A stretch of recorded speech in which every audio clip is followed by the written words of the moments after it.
Happy holidays to y'all. We don't celebrate Christmas here. Even if we did, it would be the Orthodox Christmas in January and the date moves, but we're not religious, so we don't celebrate it anyway. So I hope you have a grandiose time with your family or friends, whoever you want to celebrate with. But I just want to remind all of us that things are changing. We can see with the rising awareness and with the labor movement also being on the rise that it is a great time to start agitating in any circles that are available to us. You can talk to your co-workers, you can talk to your friends, and start small. That's the thing that I've realized over the past few years, is that we often imagine this grandiose narrative where everything is going to be changed, we will participate in a glorious revolution, and then everything's going to be great afterwards. But that's not the case. The organizing efforts, and if we look at history, we see this great struggle of the working class people for years and years and years. And of course, sometimes it may be a little bit faster. Just like Lenin said, there are decades when nothing happens, and then there are weeks when everything happens. Well, I always misquote this little quote, but you know what I'm talking about. And I think now is the time, because more and more people are witnessing the atrocities happening to people in Palestine. More and more people are becoming aware of the silent genocide in the Congo. More and more people are learning about Sudan and other places that have been suffering due to American imperialism, European imperialism.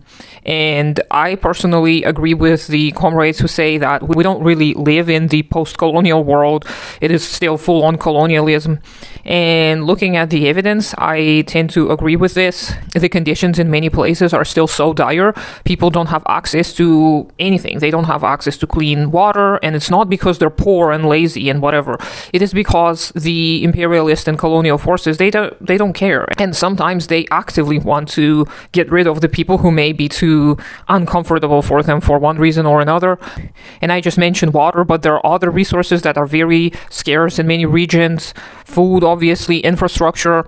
But with the rising class consciousness that we are observing all over the world, especially in the United States, in the imperial core, with young people specifically becoming aware of all of this injustice that is happening all over the world, I think now is a good time to start talking.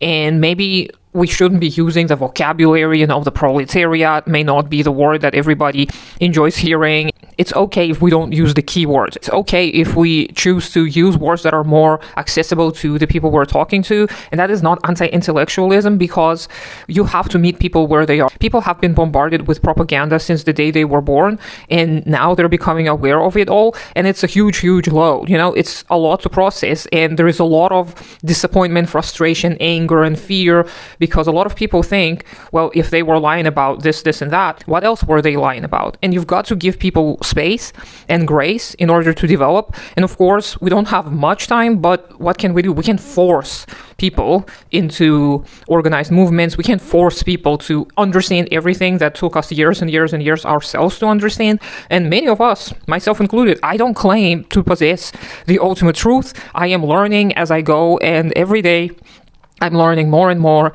and I'm glad that dialectical materialism is a dynamic approach to the world. It is a scientific method that is based on the fact that everything changes all the time, and we have to adapt accordingly.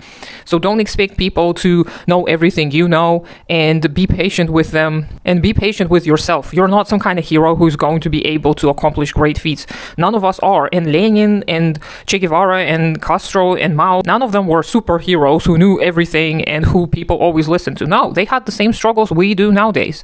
Maybe some were worse, but some things perhaps were easier for them. At least they didn't have the internet. They didn't have to deal with all of this misinformation.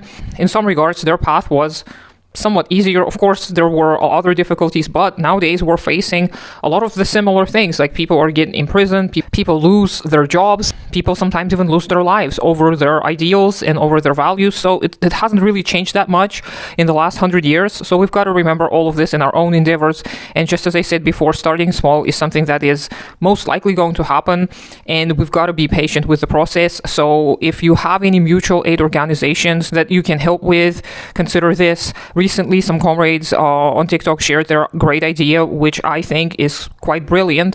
The idea is that they analyze all of the existing mutual aid efforts that are available to them, and then they decide which ones are the most effective, and they look at the structure and everything. And then once they determine those most successful mutual aid organizations and the ones that are more or less aligned with socialist values, then they start funneling resources into those. So they start gathering, whatever is necessary to help these mutual aid efforts. And I think that is a great idea because you don't have to start from scratch. You get to help the organization that already exists and that is already somewhat successful. And then no one's going to stop you from starting new groups, mutual aid groups that are going to be similar or kind of be a part of that bigger organization that you've already encountered and you already have experience with. So that is a good idea. So that is one of the ways to start. And another very common effort is starting a book club and meeting regularly with some people, reading some texts. They don't have to be hardcore Marxist texts, but whatever is available and whatever people seem to be interested in the most, this probably would be a good idea to start with. And as you start forming bonds with these people and as you start developing some kind of communal relationship with them, then you get to maybe try something else, try something bigger. And of course, just as I said before, it's all situational. You know your own circumstances. I'm not giving you advice. I know nothing myself about organizing. I am going to be looking more into the options that are available to me. And with New Year's resolutions, a lot of people will be more willing to volunteer their time and to possibly learn something new. So if you can, if you're able, and if you want to, please consider dedicating some time to some type of organizing and let me know how it goes later on, because we all need a little bit of revolutionary optimism. And I hope that you have a great celebration of the holidays with your loved ones. And I wish you safety and health in the upcoming year. And I'll talk to you sometime later.